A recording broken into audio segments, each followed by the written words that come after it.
JFT Hindi 11 मार्च। बोझ को हल्का करना। दूसरे की गलती का अनुमान लगाने से हम बेहतर नहीं बन जाते। हम बेहतर तब महसूस करते हैं जब हम अपने अपराध बोझ से मुक्त होकर अपनी जिंदगी को सुधारते हैं। बेसिक टेस्ट पृष्ठ 36। कभी कभी यह समझने बूझने के लिए कि किसी न किसी बात पर खुन्नस पालकर वस्तुतः हमें मिल क्या रहा है, हमें कुछ ठोस व्यवहारिक ज्ञान की जरूरत पड़ती है।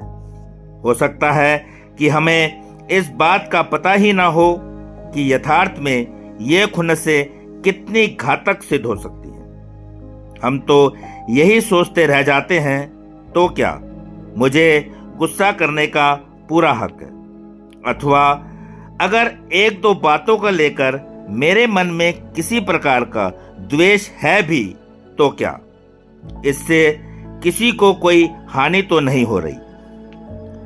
लेकिन हम जो खुन्नसें पालते हैं वे हम पर किस तरह का दुष्प्रभाव डाल रही है, इससे ज्यादा साफ तौर से देखने समझने के लिए हम जरा कल्पना करके देखें कि हर खुन्नस किस तरह हम पर एक चट्टानी बोझ बनी हुई है। एक छोटी सी भी जलन, जैसे कि किसी का गलत तरीके से कार चलाना, एक कंकड़ के समान है।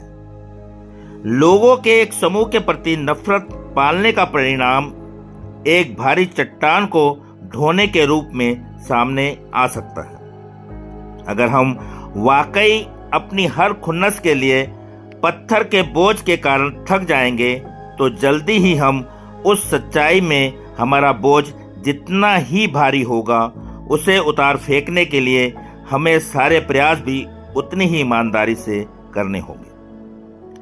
हमारी खुन्नसों का बोझ हमारी आध्यात्मिक विकास में बाधा डालता है। अगर वाकई में हम मुक्त होना चाहते हैं तो हमें तमाम अतिरिक्त बोझों से यथासंभव अपने को बचा लेना चाहिए।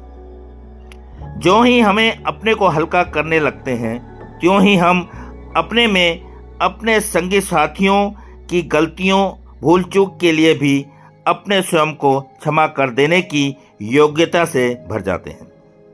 ऐसे में फिर हम अपनी आत्मा को अच्छे विचारों, उदार शब्दों एवं दूसरों के प्रति सेवा भाव द्वारा सींचेंगे। सिर्फ आज के दिन मैं अपनी आत्मा से हर प्रकार की खुन्नस के बोझ को दूर करने का उपाय करूंगा।